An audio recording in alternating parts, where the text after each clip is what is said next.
My husband handed me divorce papers on Christmas morning. His mother threw champagne in my face. His family cheered. My own best friend stood beside him, wearing the necklace I'd bought her. They all thought I'd disappear quietly. They had no idea I'd been planning my revenge for months. Before this story unfolds, smash that subscribe button because what you're about to hear involves betrayal, a jaw-dropping twist, and a revenge so calculated it left an entire family begging for mercy. Don't skip ahead. Every detail matters. Let's begin. My name is Aurora, and for 8 years I thought I knew what love meant. I thought I understood loyalty. I thought family, whether by blood or marriage, meant something sacred. I was wrong about all of it. When I married Damien, I was 23 years old with stars in my eyes and hope in my heart.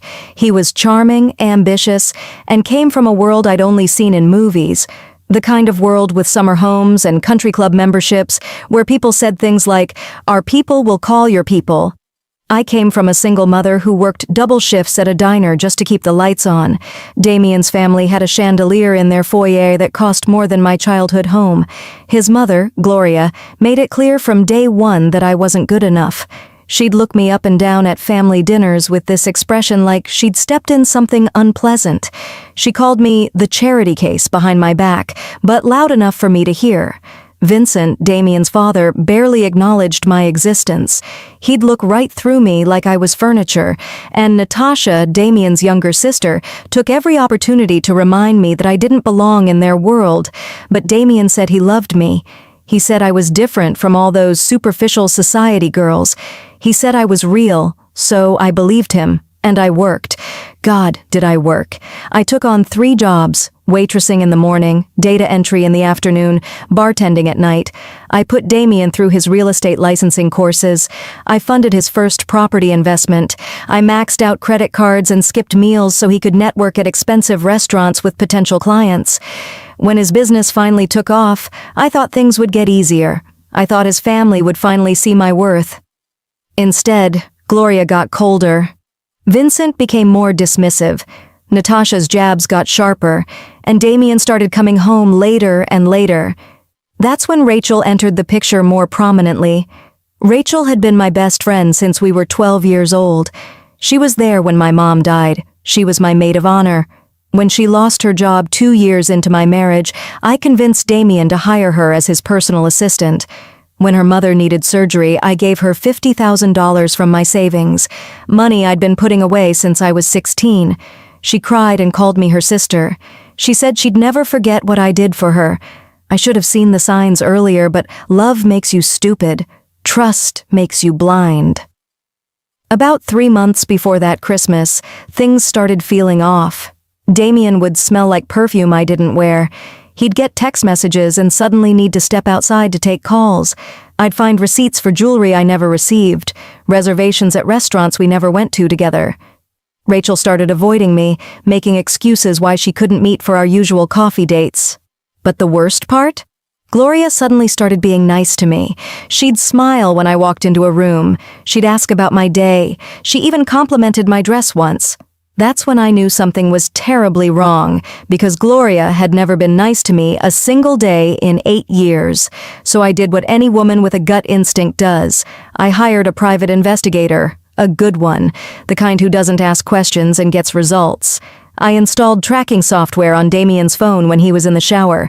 I started documenting everything, every late night, every lie, every suspicious transaction. What I discovered shattered me. Damien and Rachel had been having an affair for 2 years. 2 years. While I was working myself to exhaustion, while I was defending him to my friends who said he was using me, while I was planning anniversary surprises, he was sleeping with my best friend. The investigator brought me photos, hotel check-ins, text messages that made me physically sick, Rachel calling him baby, Damien saying he'd leave me soon, he just needed to figure out the finances first. But the knife that cut deepest? The text messages from Gloria. She knew. She'd known the entire time. In fact, she'd encouraged it. I sat in my car reading message after message where Gloria told Damien that Rachel was perfect for the family, that she had the right breeding, that he needed to find a way to get rid of Aurora cleanly. I cried for 3 days straight.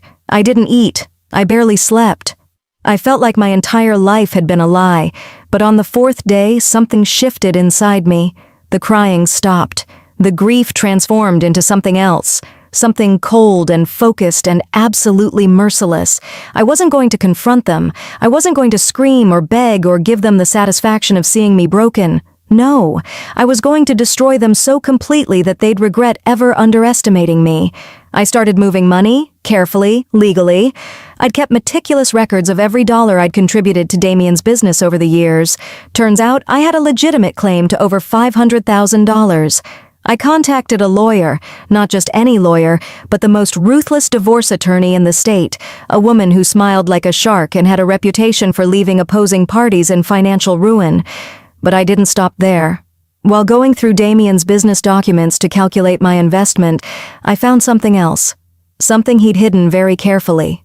Damien's real estate empire wasn't as clean as it looked. There was fraud, tax evasion, money laundering through shell companies. Vincent was involved too. I made copies of everything, every document, every shady deal, every illegal transaction. I spent the next 2 months preparing. I hired a forensic accountant, I organized evidence, I created a timeline, and I waited for the perfect moment to detonate the bomb I'd built. That moment was Christmas morning. Gloria insisted on hosting Christmas at their mansion like she did every year. It was her moment to show off to their social circle. 50 guests, catered food, a tree that touched the 12-foot ceiling. I arrived in a beautiful cream-colored dress I'd bought specifically for this occasion. I smiled, I laughed, I played the perfect daughter-in-law for the last time. I watched Rachel arrive with this nervous energy, wearing the pearl necklace I'd bought her for her birthday last year. I watched Gloria whisper to guests with this satisfied smirk. I watched Damien avoid eye contact with me while he touched Rachel's lower back when he thought no one was looking. After the gift exchange, Damien stood up with a champagne glass. My heart was pounding, but my face remained calm. He made some speech about new beginnings and honest living, words that tasted like poison coming from his mouth. Then he pulled out an envelope and set it in front of me. Divorce papers, right there, in front of 50 people, on Christmas morning. The room went dead silent. You could hear the grandfather clock ticking in the hallway. Then Damien cleared his throat and actually started reading from the papers. "Irreconcilable differences," he said, like he was reading a grocery list. That's when Gloria stood up. She grabbed her champagne glass, walked over to me, and threw the entire thing in my face. The liquid burned my eyes. It dripped down my dress. And she smiled. She actually smiled and said, "Finally, finally we can have Rachel officially in this family where she belongs." Rachel stood up then, taking Damien's hand. She looked at me with these crocodile tears in her eyes and said, "I'm sorry, Aurora. I really am. But Damien and I are in love. We've been together for years. You can't fight real love." Then she held up her hand, showing off an enormous diamond engagement ring that must have cost more than my car. Natasha started laughing, that high-pitched, cruel laugh she'd perfected over years of looking down on people. "Did you actually think you belonged here? In this family? God, Aurora, you were always just a phase, a charity project for Damien to feel good about himself."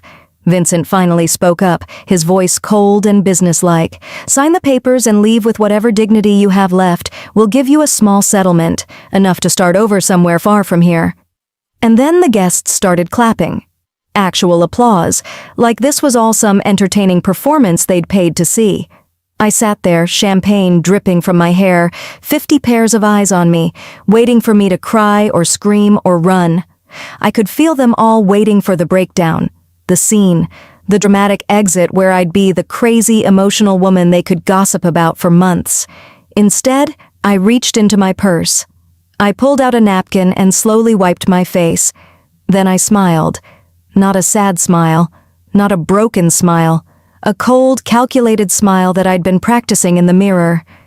"You want me to sign?" I said calmly. "Okay." I picked up the pen Damien had left on the table and signed my name. The room seemed to exhale with relief. Gloria's smile widened.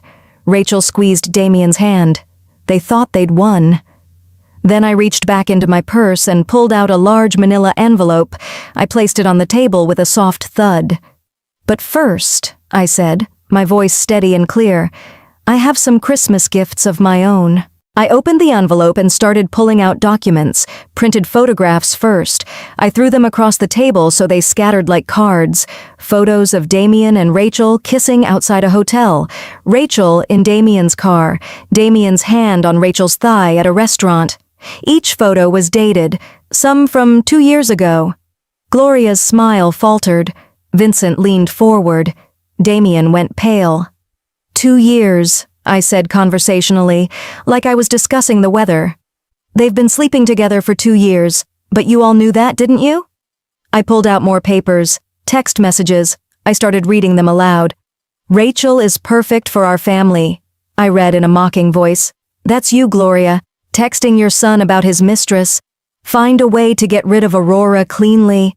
Also you, she's too stupid to ever find out. That one's from Damien to Rachel." The guests were dead silent now. Some were recording on their phones. This wasn't the entertainment they'd expected. "But here's my favorite part," I continued, pulling out bank statements. "See, I kept very detailed records of every penny I put into Damien's business over the years. Every contribution, every investment, every loan. Turns out legally I'm entitled to $500,000. Damien found his voice. "You can't." "I already did," I said sweetly. "My lawyer filed the paperwork 3 days ago. The money was transferred to my personal account yesterday. Merry Christmas to me." Vincent stood up, his face turning red. "You can't just take money from the business. We'll sue you for everything." "Oh, Vincent." I turned to him with genuine pity in my voice. "You really want to go to court? Because I have more gifts." I pulled out another stack of documents, thicker this time. While I was digging through the business records to calculate my investment, I found something interesting. Shell companies, fraudulent property valuations, tax evasion going back 6 years, money laundering through offshore accounts. It's all here. Every single illegal transaction. The color drained from Vincent's face. Gloria grabbed the table for support. "I've already sent copies to the IRS," I said casually. "And the FBI. They should be contacting you after the holidays. Apparently, financial fraud is a federal offense. Who knew?" Damien stood up so fast his chair fell over. "Aurora, you don't understand." "Oh, I understand perfectly," I cut him off. "You built your little empire on my money while screwing my best friend. Your parents helped you, and now you're all going to pay for it." Then I turned to Rachel. Sweet, innocent Rachel who was crying now, mascara running down her face. "Rachel," I said softly, "remember when your mom needed surgery? Remember that $50,000 I gave you, and that loan for your car, and the money for your rent when you were between jobs? I have promissory notes for all of it, signed by you. I'm calling them in. You have 30 days to pay me back, with interest." Rachel's legs seemed to give out. She grabbed Damien's arm for support. "Aurora, please, I don't have that kind of money. You know I don't."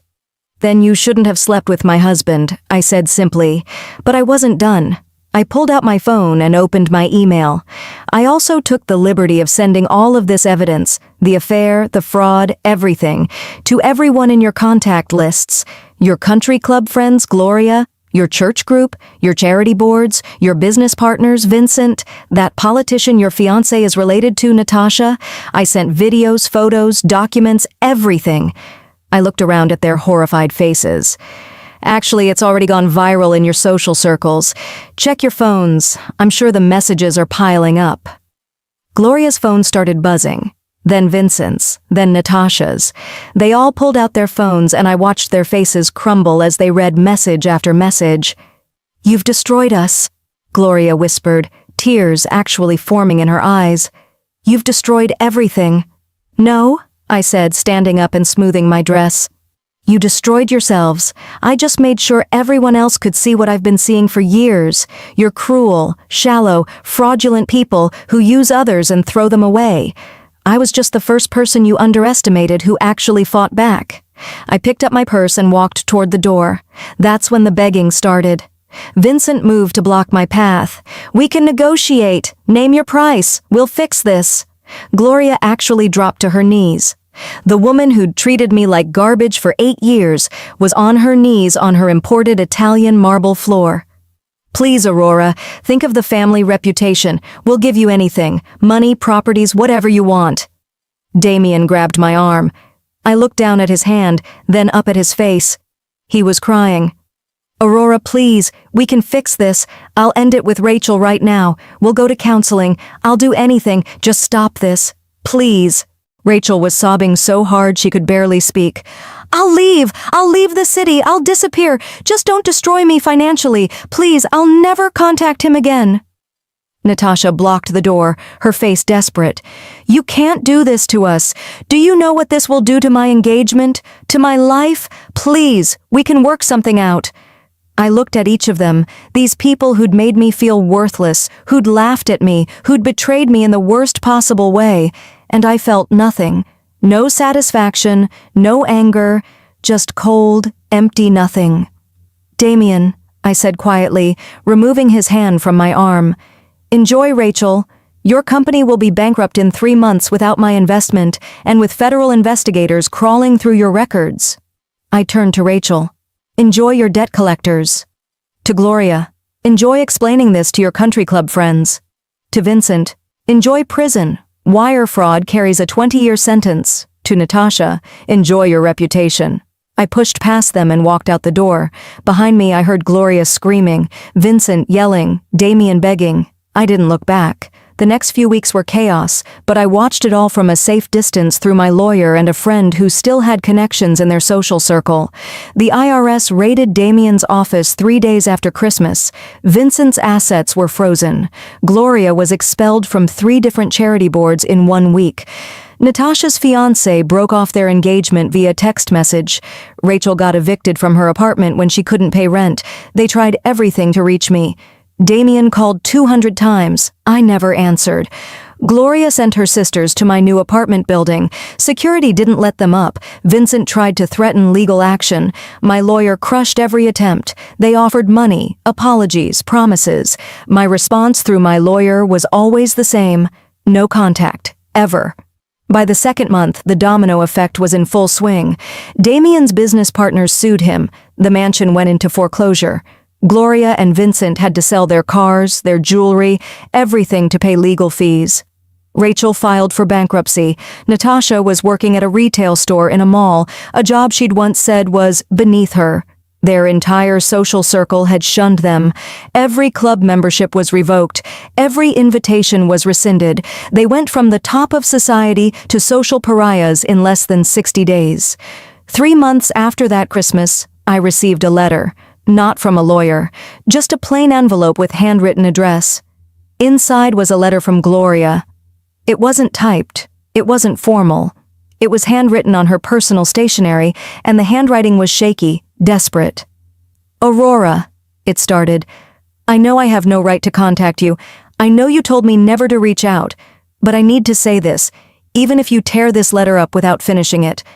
I destroyed my own family, not you, me. I was jealous of you from the moment Damien brought you home. You had something I never had. Dignity, grace, genuine kindness. My son loved you in a way he'll never love anyone else, and I couldn't stand it. I couldn't stand that a girl from nothing had captured his heart when all the society girls I pushed at him left him cold. So I encouraged his worst impulses. I welcomed Rachel because she was someone I could control, someone who would be grateful. I thought I was protecting my family's status. Instead, I destroyed everything we had. Damien is broken. He's lost everything. Vincent barely speaks to me. Natasha won't take my calls. And it's all my fault. I'm not asking for forgiveness. I don't deserve it. I just wanted you to know that you were right about all of us. We're exactly as terrible as you showed the world, and you were always too good for us.